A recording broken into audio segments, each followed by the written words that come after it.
আমার নবী একদিন দুইটা চোখের পানি ছেড়ে ছেড়ে কাঁদতেছেন। সাহাবীরা জড়ো হয়ে যায়, ইয়া রাসূলুল্লাহ এইভাবে চোখের পানি ছেড়ে ছেড়ে কেন কাঁদেন আমরা জানতে চাই। আমার নবী জবাব দেন, সাহাবীরা রে, আমার অতি আদরের একজন সাহাবীকে আমি চিঠি দিয়ে পাঠাইছিলাম এক বাদশার দরবারে। রাস্তার মধ্যে আমার সাহাবীকে ধরে গলাটা কেটে ফেলছে রে, কলিজাটা খুলে ফেলছে, তারপরেও লাশটা গাছের মধ্যে ঝুলাইয়া রাখছে। আমার চিঠি খানি অপমান করেছে, তোরা পারবি নি রে আমার চোখের পানি মুছতে, আমার ওই সাহাবীর রক্তের প্রতিশোধ নিতে পারবে কিনা। সাহাবীরা জড়ো হয়ে যায়, রাপটন্ত কোলে যুব সংঘের সদস্যরা, তোমাদের মতো যুবকেরা দৌড়াইয়া বাড়িতে যায়, মার পায়ে সালাম করে যুদ্ধের পোশাকটা পরে তরবারিটা হাতে লইয়া মার কাছে দাঁড়াইয়া দাঁড়াইয়া বিদায় নেয়। মাগো, আমার নবীকে খুশি করার জন্য তরবারি লইয়া ঘর থেকে বাহির হলাম, ভাগ্য যদি ভালো হয় ফিরে আসবো, আর যদি ভাগ্যে ভালো না হয় বিদায় করে দাও, দেখা হবে গো হাসরের ময়দানে। নবীকে খুশি করার জন্য তরবারি হাতে নিয়েছি, যদি ভাগ্য থাকে আসবো, না হয়তো দেখা হবে হাসরের ময়দানে। নবীর সামনে জড়ো হয়ে যায় সকল সাহাবীরা, আমার নবীর চোখের পানিগুলো জর্জর করে পড়তেছে। আমার আল্লাহ বলেন, বন্ধুগো তোমাকে যারা খুশি করার জন্য আসবে আমি আল্লাহ অটোমেটিকলি খুশি হইয়া যাইব। বন্ধুগো, আমি যদি তোমার জন্য এত কিছু করতে পারি, আর তোমার জন্য যদি আমার বান্দারা কিছু করে, আমি আল্লাহ সব তাদেরকে দিব, কোনো চিন্তার কারণ নাই। এবার সাহাবীরা জড়ো হয়ে যায় মুতার যুদ্ধে যাওয়ার জন্য। মুতার যুদ্ধের ময়দানে চারপাশে জড়ো হয়ে গেলে রাসূল বলেন, এই যুদ্ধের প্রধান সেনাপতি বানাবো আমি আমার পালিত পুত্র যায়েদ ইবনে হারেসাকে। যায়েদ ইবনে হারেসা বলেন, ইয়া রাসূলুল্লাহ আমি তো রাজি। শোনো যায়েদ, তুমি যদি শহীদ হয়ে যাও, বলুন তো রাসূল যাকে জুদি লাগায়া শহীদের কথা বলে, সেই জুদিটা কি কনফার্ম কিনা? নবীজির কথার মধ্যে কোনো ব্যস্তম আছে? যায়েদ বলেন, ইয়া রাসূলুল্লাহ আমি রাজি, তুমি যদি শহীদ হও রাসূলের কথাই শহীদ হব, তাতে কোনো দ্বিধা করব না। যায়েদ যখন রাজি হয়ে যায়, আমার নবী বলেন দ্বিতীয় সেনাপতি হবে জাফর ইবনে আবু তালিব। হযরতে আলী রাদিয়াল্লাহু তাআলা আনহুর ছোট ভাই, আপন ছোট ভাই, খুব সুন্দর চেহারা ছিলেন। হযরতে আলী ছোট ভাই জাফর ইবনে আবু তালিব সামনে দাঁড়াইলে রাসূল বলেন, জাফর ইবনে আবু তালিব রে, যুদ্ধের ময়দানে দ্বিতীয় সেনাপতি তোমারে বানাইতে চাই, তুমি রাজি কিনা? জাফর বলেন, হুজুর আমি রাজি। জাফর রে, তুমি যদি শহীদ হয়ে যাও। জাফর বলেন, ইয়া রাসূলুল্লাহ আপনি নবীকে খুশি করার জন্য শহীদ হব, আমার কোনো আপত্তি থাকতে পারে না। আমার রাসূল বলেন, জাফর রে তোমার আপত্তি থাকতে পারবে না, কিন্তু তোমার যে ছোট্ট ছোট্ট দুইটা ছেলে আছে, ছেলেরা যদি কান্দে আব্বু আব্বু কইয়া। এবার জাফর বলেন, ইয়া রাসূলুল্লাহ ছেলেরা কাঁদুক, তাতে আমার কোনো আপত্তি নাই, ছেলেরা যেখানে মনে চায় সেখানে যাক, আমি রাসূলের কথা মানতে যাইয়া যুদ্ধের ময়দানে শহীদ হব, জান্নাতের দরজায় যায়া দাঁড়াইব। আমার নবী বলেন, জাফর রে যাও যাও, তোমার পরের সেনাপতি হবে আব্দুল্লাহ ইবনে রাওয়াহা। আব্দুল্লাহ ইবনে রাওয়াহার সামনে হাজির, হুজুর আমি তো রাজি, তুমি যদি শহীদ হও হুজুর আমিও শহীদ হব, তাতে আমি কোনো দ্বিধা করব না, আপনার কথা মানব, আপনাকে ভালোবাসা দিব। ঠিক আছে যাও, সকলে বিদায় নিয়ে আসো। বিদায় নিয়ে আসতেছে, একের পরে এক লম্বা ঘটনা। বিদায় নিয়ে এসে নবীর সামনে দাঁড়াইতেছে। আমার নবীর পালিত পুত্র যায়েদ ইবনে হারেসাকে ডেকে বলেন, যায়েদ রে তুমি তো প্রধান সেনাপতি হবে, আমাকে খুশি করার জন্য তুমি কি সেনাপতির দায়িত্ব পালন করতে রাজি? এবার যায়েদ বলেন, হুজুর আমি এক কুঠিবার রাজি, তুমি বিদায় নিয়ে আসো। হুজুর গো, সবাই বিদায় নিয়ে আসতে গেল, আমি কার কাছ থেকে বিদায় আনবো? আমার তো মা নাই, বাবা নাই। আমার নবী বলেন, যায়েদ রে আমার পালিত পুত্র হিসাবে অনুমতি দিলাম, হুজরার ভিতরে ঢুকো, তোমার মা আয়েশার কাছ থেকে তুমি বিদায় নিয়ে আসো। যায়েদ ইবনে হারেসা পর্দার ভিতরে ঢুকে, হুজরার ভিতরে ঢুকে মা আয়েশা সিদ্দিকা রাদিয়াল্লাহু তাআলা আনহার পায়ে সালাম করতেছেন। মা আয়েশা মাথায় হাত দিয়ে চোখের পানি ছেড়ে দিয়ে বলতেছেন, মউত আমার পালিত পুত্র যায়েদ যুদ্ধের ময়দানে যাবে, প্রধান সেনাপতি হবে। রাসূল বলেছে যায়েদ যদি শহীদ হয়। আয়েশা কাঁদেন, মাবুদ, যেই নবীর মুখ থেকে জীবনে কোনোদিন মিথ্যা কথা বলতে শুনি নাই, যেই নবীর কথার মধ্যে বেশ কম দেখি নাই, আমার পালিত পুত্র জাইদ আজকে শহীদ হবে, আমি মা হইয়া বিদায় দিলাম গো, আমার জাইদকে তুমি কবুল করো। জাইদ ইবনে হারেসা মার পায়ে সালাম করে নবীর সামনে হাজির, চোখের পানিগুলো মুছতেছেন। আমার নবী বলেন, জাইদ রে, বিদায় আনছো? হুজুর বিদায় আনছি। এদিকে আয় আয় আমার পাশে। আমার নবী নিজে জাইদের গায়ে যুদ্ধের পোশাক পরাইয়া তরবারিটা হাতে উঠাইয়া দিয়ে বলতেছেন, জাইদ, প্রধান সেনাপতির দায়িত্ব দিলাম রে আমি রাসূলের হাতে, দেখি কিভাবে প্রধান সেনাপতির দায়িত্ব পালন করবি। উঠো দেখি, ঘোড়ার উপরে উঠো। চট করে লাফ মেরে ঘোড়ার উপরে উঠছেন, তরবারি হাতে নিয়ে বলতেছেন, ইয়া রাসূলুল্লাহ, বলুন তো আপনি খুশি হইবেননি? জীবন দিতে যায় জিজ্ঞেস করে আপনি খুশি হবেননি? আপনারা কি পারবেন এই রাত্রের কিছু সময় দিয়ে আমার রাসূলকে খুশি করতে? কে কে রাজি হাত তুলে দেখান। মাশাআল্লাহ। নারে তাকবীর, নারে রিসালাত, নারে গাউসিয়া, জশ্নে জুলসে ঈদ মিলাদুন নবী হযরতুল আল্লামা আলহাজ তোফাজ্জল হোসেন সাহেব, উড়ন্ত গোলাপ ক্রীড়া সংগঠন।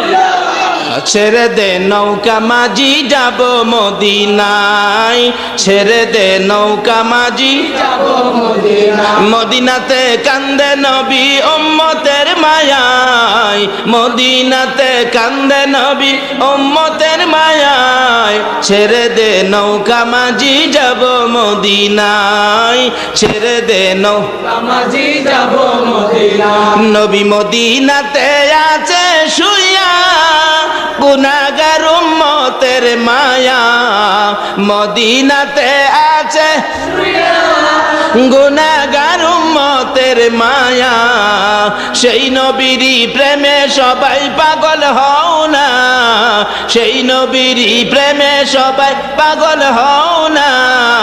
ছেড়ে দে নৌকা মাঝি যাব, ছেড়ে দে নৌকা মাঝি যাব মদিনা, ছেড়ে দে নৌকা মাঝি যাব মদিনা, সেই নবীর প্রেমে পাগল হইয়া সাত সমুদ্র পাড়ি দিয়া, নবীর প্রেমে পাগল হইয়া সাত সমুদ্র পাড়ি দিয়া, নবীর রওজা জিয়ারতে হব রওয়ানা, নবীর রওজা জিয়ারতে হব রওয়ানা, ছেড়ে দে নৌকা মাঝি যাব মদিনা, ছেড়ে দে নৌকা মাঝি যাব মদিনা।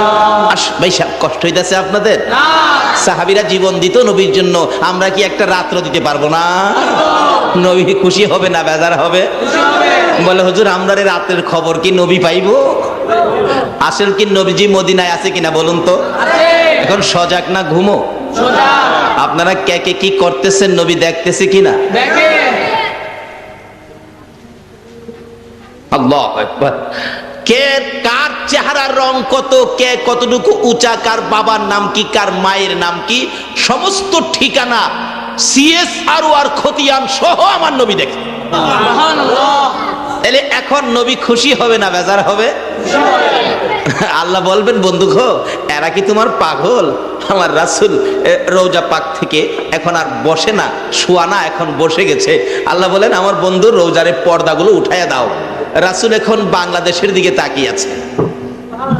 এই ফুটন্ত কলি সোনার ছেলেদের আয়োজনের এই মাহফিলের দিকে তাকিয়ে রাসূল দুইটা হাত বাড়ায় ডাকতেছে, প্রভু গো, আমার এই পাগলদেরকে কি তুমি মাপ দিবা না?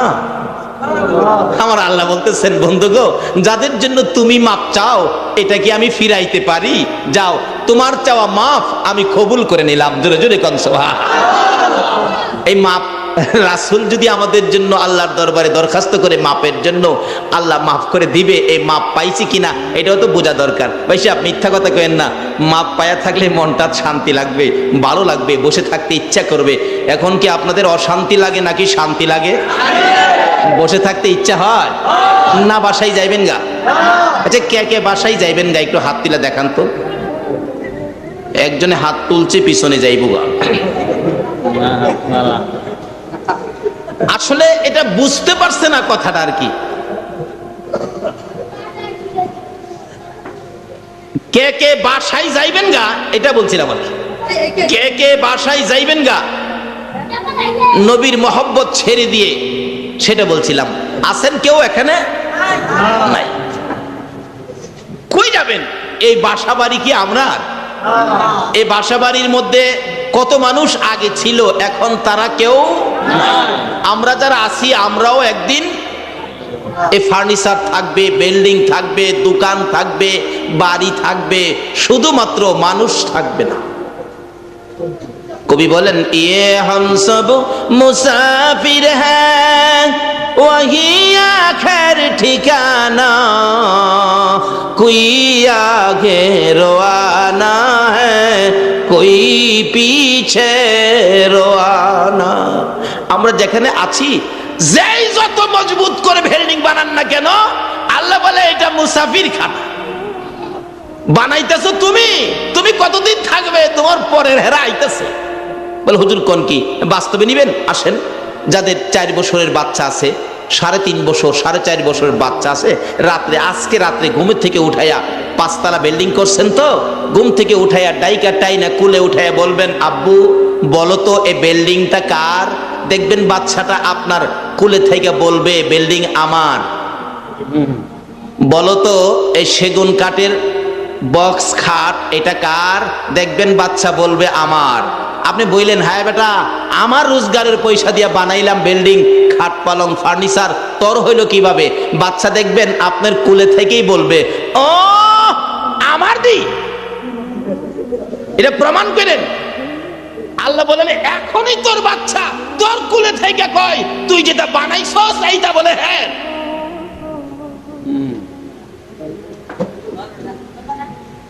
ये हम सब मुसाफिर हैं वही आखिर ठिकाना, कोई आगे रवाना है कोई पीछे रवाना।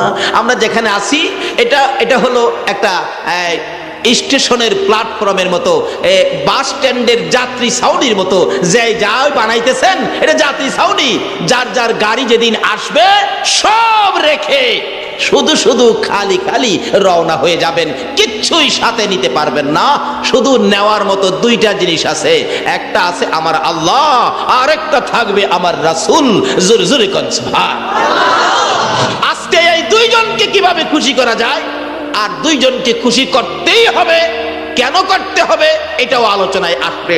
যদি একটু লম্বা হয়, আপনারা থাকবেন তো? বলতেছিলাম থাকবেন না কেন?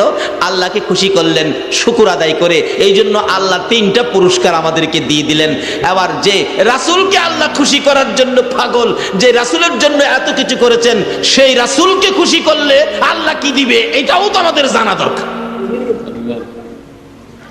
বলতেছিলাম যায়েদ ইবনে হারেসা রাসূলকে খুশি করার জন্য ঘোড়ার পৃষ্ঠে উঠে দেখাইতেছেন, ইয়া রাসূলুল্লাহ তরবারি হাতে নিলাম, যুদ্ধের পোশাক লাগাইলাম, দেখুন তো ঘোড়ার মধ্যে উঠেছি, প্রধান সেনাপতির দায়িত্ব, আমার পক্ষে কতটুকু সম্ভব হবে? আমার রাসূল মুস্কি হাসি দিয়া বলেন, রে যায়েদ দেখলাম রে বড় সুন্দর লাগে রে, এই যুদ্ধের ময়দান থেকে তো তুই আর ফিরে আসবি না। তুমি যে শেষ দেখা আমাকে দিয়ে গেলে, আমার কাছ থেকে তুই শেষ বিদায় যেন নিয়ে গেলে, যাও যাও যায়েদ ইবনে হারেসা যাও, তোমাকে বিদায় দিলাম।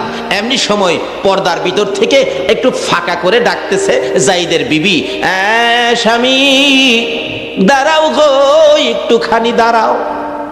কেন কেন? স্বামী, যেই রাসূল জীবনে কোনোদিন মিথ্যা কথা বলে নাই, যেই রাসূলের কথা জীবনে কোনোদিন সোতা পরিমাণ বেশ কম হয় নাই, রাসূল বলেছে তুমি যুদ্ধের ময়দানে শহীদ হয়ে যাবে। স্বামী গো, জীবনে তো আর তোমার সাথে কোনোদিন দেখা হবে না। স্বামী, আমি বিবি হইয়া অনুরোধ করি, তোমার কাছে আবদার করি, তুমি গোরার থেকে নাইমা একটু পর্দার ভিতরে আসো, আমি বিবি তোমাকে জীবনের শেষ দেখা দেই। একটা চিৎকার মারছে যায়েদ ইবনে হারেসা, নিষ্ঠুর বিবি, তুমি কি জানো না রাসূলকে খুশি করার জন্য ঘোড়ার পৃষ্ঠে উঠেছি, রাসূলকে দেখাইয়া দিয়েছি। হ্যাঁ বিবি, যেই জায়গার মধ্যে যুদ্ধে যাওয়ার পরিবেশে আমার রাসূল দেখেছে, রাসূলের ইচ্ছাই ঘোড়ার পৃষ্ঠে উঠেছি, আর কারো ডাকে আমি ঘোড়ার থেকে নামতে পারি না। ফুটন্ত কুলি যুব সংঘের উদ্যোগে যেই মাহফিলে আপনারা বসে আছেন, দেখুন নবীর কত ভালোবাসতো যুবকেরা। যায়েদ ইবনে হারেসা বলেন, রাসূলের নির্দেশে ঘোড়ার উপরে উঠেছি, রাসূলকে খুশি করার জন্য যুদ্ধের পোশাক গায়ে দিয়েছি। বিবি গো, নবীজির কথা ছাড়া কারো কথায় এই ঘোড়ার পিঠ থেকে নিচে নামবো না। তাহলে বোঝা গেল বিবির চাইতেও রাসূলের ভালোবাসা বেশি না কম? এখন আমরা দোকানের ভালোবাসা ছাড়তে পারলাম না, বাড়ির ভালোবাসা ছাড়তে পারলাম না, নবীর ভালোবাসার জন্য পারলাম না আজকে বৃষ্টির মধ্যে মাহফিলে শরীক হইতে। আজকের মাহফিলে শরীক হওয়াটার বাস্তব প্রমাণ হবে আমরা নবীকে ভালোবাসি। ইয়া মুহাম্মদ পিয়ারা নবী এসো নিরালা, ইয়া মুহাম্মদ পিয়ারা নবী, ডাকেন ডাকেন, তোমার দিদার মনের গুছিবে জ্বালা, ইয়া মুহাম্মদ পিয়ারা নবী এসো নিরালা, ইয়া মুহাম্মদ পিয়ারা নবী এসো নিরালা। পাইব যারা নবীজির দিদার হবে তারা হাসরে পার, পাইব যারা নবীজির দিদার হবে তারা হাসরে পার। দয়া করে দেখা দিয়ে দূর কর জ্বালা, হায়রে দয়া করে দূর কর জ্বালা, ইয়া মুহাম্মদ পিয়ারা নবী এসো নিরালা, ইয়া মুহাম্মদ পিয়ারা নবী এসো নিরালা। আসুন কিভাবে নবীর দেখা নিরালা হবে এই রাস্তাগুলি খুঁজে বের করবো আজকে, আল্লাহ যদি তৌফিক দেন। সকলে বলুন আমিন। এবার যায়েদ বলতেছেন, বিবি গো, নবীর কথাই ঘোড়ার পৃষ্ঠে উঠেছি, কারো কথাই নামবো না। নবীকে ভালোবাসি রে, নবীর চেয়ে বেশি আর কাউকে ভালোবাসি না। বিবি ডাকতেছেন, স্বামী গো, আজকে তোমার সাথে জীবনের শেষ দেখা হবে, শহীদ হয়ে যাবে, আর তো কোনোদিন তোমার সাথে দেখা হবে না। স্বামী, ঘোড়ার থেকে যদি না নামো, মুখোশটা মুখের মধ্যে লাগিয়ে রাখছো, মুখোশটা পরেছ, মুখোশটা একটু সরিয়ে দাও, আমি তোমাকে এই ঘোড়ার উপরে রাইখা জীবনের শেষ দেখা দেই। একটা চিৎকার মারলেন যায়েদ ইবনে হারেসা, রে বিবি, যে মুখোশ আমার রাসূলের হাতে লাগাইছে, রাসূলের হাতে যে মুখোশ আমার মুখের মধ্যে লাগাইছে রে, এই মুখোশ বিবি দেখার জন্য আমি যায়েদের হাত লাগাইব না। কে ছিল নবীর আশেক? কে নবীকে খুশি করতেন? তার বিনিময়ে আমার আল্লাহ কি দিবেন? আল্লাহু আকবার। আসুন সামনে বাড়ি, লম্বা হয়ে যাচ্ছে, কষ্ট হবে না তো আপনাদের? আর কি, রাত্র তো এটাই, কালকে তো এখানে আপনারা কেউ আসবেন না, কালকে এখানে কেউ থাকবেন না, আমিও আসবো না। কাজী একটা রাত্র যখন জীবনের হায়াতের মধ্যে নবীর প্রেমে সময় দেওয়ার জন্য আল্লাহ কবুল করেছেন, আরো তো বহুত মানুষ আছে এই এলাকার মানুষ, তারা তো আসতে পারলো না। আল্লাহ যে আপনাদেরকে কবুল করেছেন, বাস্তব পক্ষে শুকরিয়ার ব্যাপার। আল্লাহ আমাদেরকে কবুল করেছেন। একটু সময়, একটা রাত্রে, কালকে আর আপনাকে বলা হবে না। কাজী আপনার ভাগ্য ভালো হবে। কি ভালো হবে? আখিরি মনাদাতে নিজেরাই টের পাবেন, মিয়া আমাকে বলতে হবে না, নিজেরাই টের পাবেন আপনারা কি কি পাইছেন আজকের মাহফিলে। সেজন্য বলছি, একটু কষ্ট হইলেও বসুন, আর একটু মহব্বতে দরুদ শরীফ পড়ুন। আগে বাড়তেছে আল্লাহুম্মা সাল্লি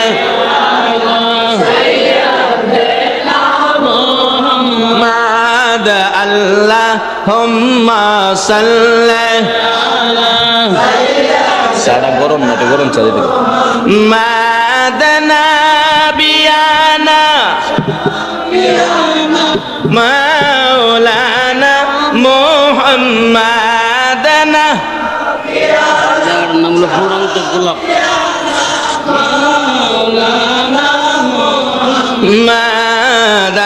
মাদাল্লাহুম্মা সাল্লি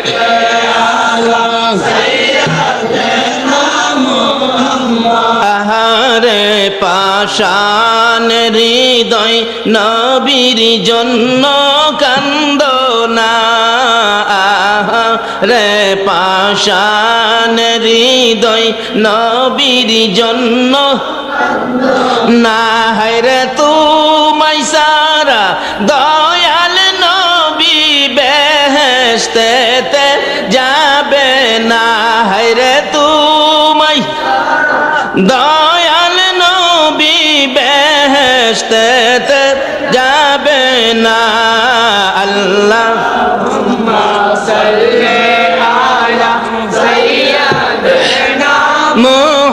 মুহাম্মদ আল্লাহুম্মা সাল্লি আলা সাইয়্যিদিনা মুহাম্মদ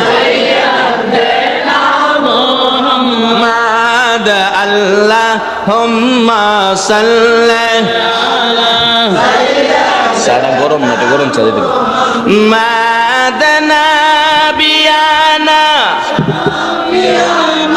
মাওলানা মুহাম্মাদানা যার নাম হলো পুরান্ত গোলাপ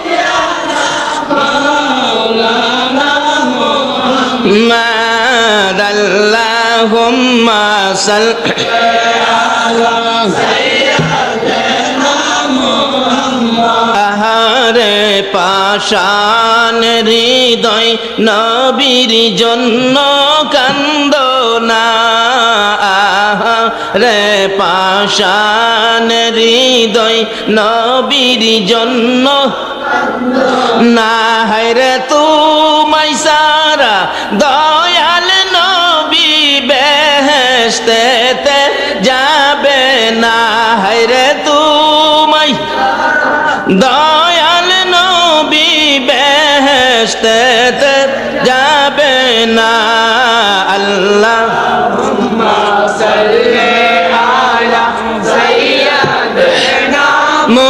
মুহাম্মদ আল্লাহুম্মা সাল্লি আলা সাইয়্যিদিনা মুহাম্মদ নাবিয়ানা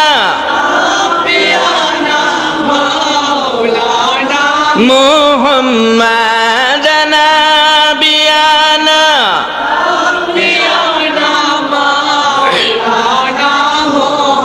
বালাগাল উলা বিকামালিহি কাশাফাদ দুজা বিজামালিহি আসনাত জামিউ খিসালিহি সাল্লাল্লাহু আলাইহি বলতেছিলাম নবীকে খুশি করার জন্য যাই তৈরি হয়ে যায় দুনিয়ার কারো কথা মানতে রাজি না নবীর কথাই মানবো কেন নবীকে খুশি করার জন্য দ্বিতীয় সেনাপতি হযরতে জাফর ইবনে আবু তালিব বাড়িতে যায় জীবনের শেষ বিদায় নিবে দুইটা বাচ্চা দৌড়ায় কাছে আসছে আব্বু কোথায় যাবেন কিসের জন্য তৈয়ার হচ্ছেন বাচ্চা দুইটার দিকে তাকায় না না জানি মায়া হইয়া যা বিবি পাশে দাঁড়াইয়া বলেন স্বামী গো অন্যদিন কোথাও গেলে বাচ্চাদের মাথায় হাত বুলান বাচ্চার দুই গালে চুমা দেন বাচ্চাদেরকে আদর করে জিজ্ঞেস করেন কি আনবো কি খাইবা কি তোমাদের দরকার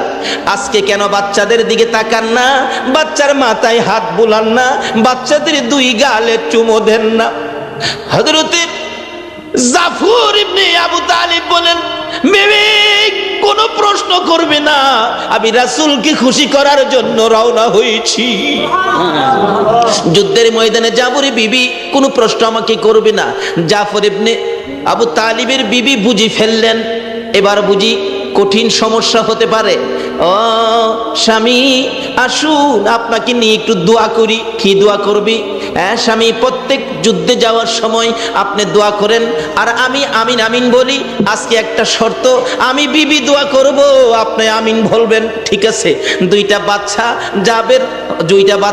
জাফর ইবনে আবু তালিবের দুই পাশে বসে বাবার সাথে কচি দুইটা হাত বাড়াইয়া দিছে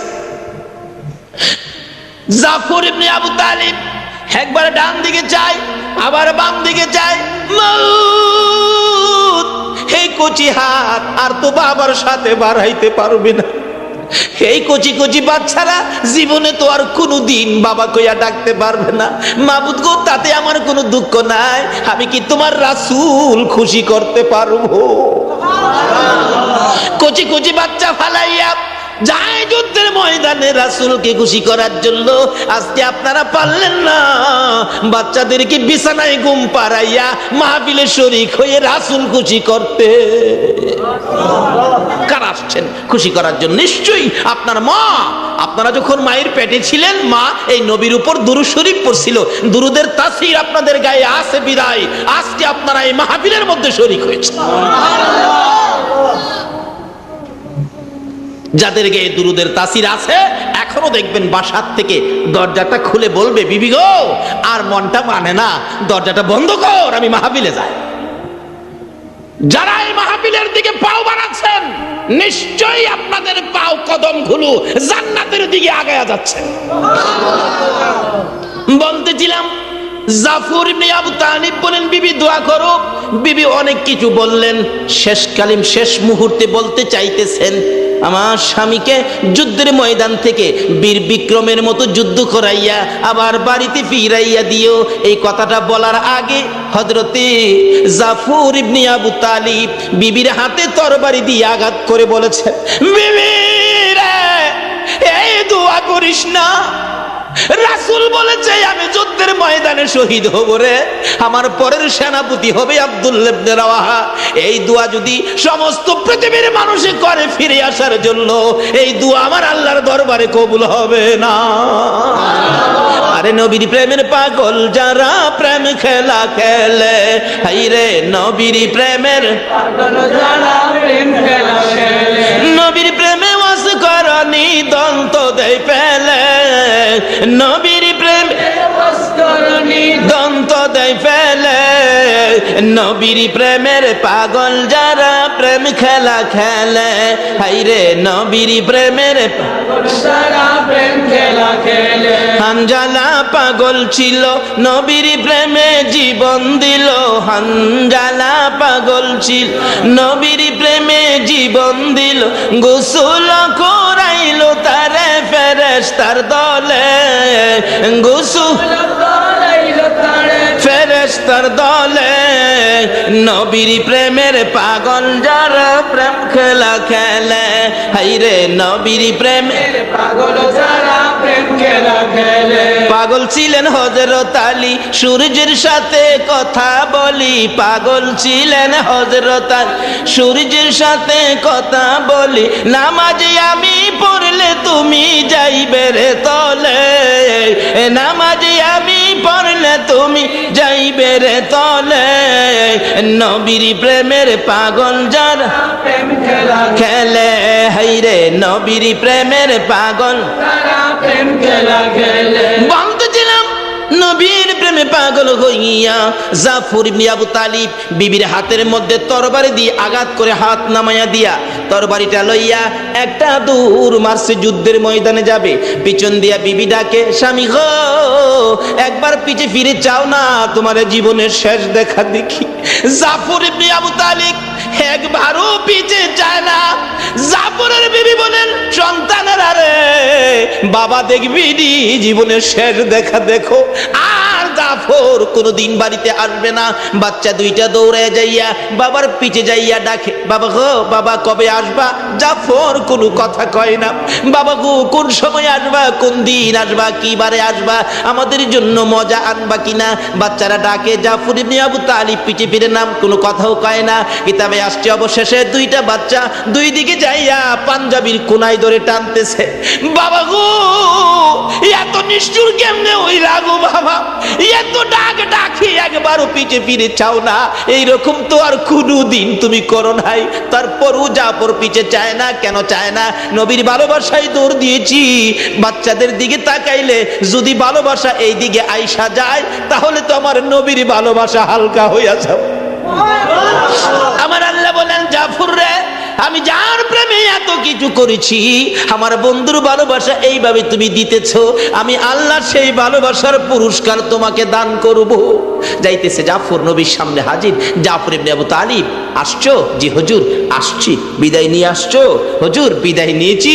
সবচেয়ে বড় মর্মান্তিক ঘটনা হলো, সবচেয়ে বড় হৃদয় বিদারক ঘটনা হলো, হুজুর গো, দুইটা বাচ্চা আমার পাঞ্জাবির কোনায় ধরে পিছনে ডাকছে, আব্বু কবে আসবা, আমাদের জন্য মজা আনবা কিনা। আমি একবারও, আল্লাহর বন্ধু গো, আমি একবারও আমার বাচ্চাদের দিকে তাকাই না, পিছু ফিরা চাই না। রাসূল বলেন, কেন তাকাও না, জানতে চাই। হুজুর, আপনার ডাকে যুদ্ধে যাব, বাচ্চাদের দিকে যদি ফিরা চাই, হয়তো বাচ্চাদের জন্য আমার মায়া হয়ে যাবে। আপনার মায়া নি কইমা যায়, সেই জন্যই আমি বাচ্চাদের দিকে তাকায় না। আজকে কে এই বাচ্চাদের মায়া ছেড়ে, বাড়িঘরের মায়া ছেড়ে, ফুটন্ত গোলাপ যুব সংঘের উদ্যোগে মাহফিলের আয়োজনে বসে নবীর ভালোবাসা দেওয়ার পরিচয় করে দিয়েছেন? নিশ্চয়ই আপনাদের পুরস্কার বাজেট হয়েছে। 3টা পুরস্কার তো আমার আল্লাহ দিয়েছে। আল্লাহকে খুশি করার কারণে, নবীকে খুশি করার পরে কি পাবেন, এই তো সামনে আসতেছে। কষ্ট হইতেছে ভাই সাহেব আপনাদের।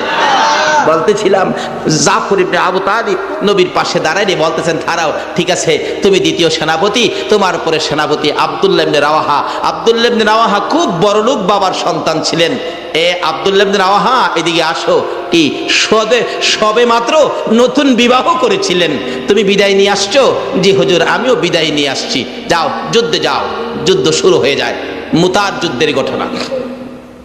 যুদ্ধ করতে করতে কাফের বেঈমানেরা এমন আক্রমণ শুরু করে দিলেন, যায়েদ ইবনে হারেসা শহীদ হয়ে যায়। জাফর ইবনে আবু তালিব ইসলামের পতাকা টান দিয়ে হাতে নিলেন।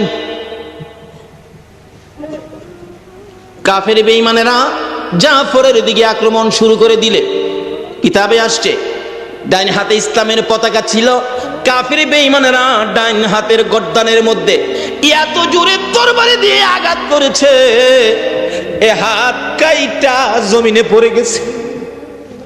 আমার নবী মসজিদে নববীর বারান্দায় মুরব্বী সাহাবীদেরকে নিয়ে বসা ছিলেন, মুতার যুদ্ধের খবরের অপেক্ষায় ছিলেন।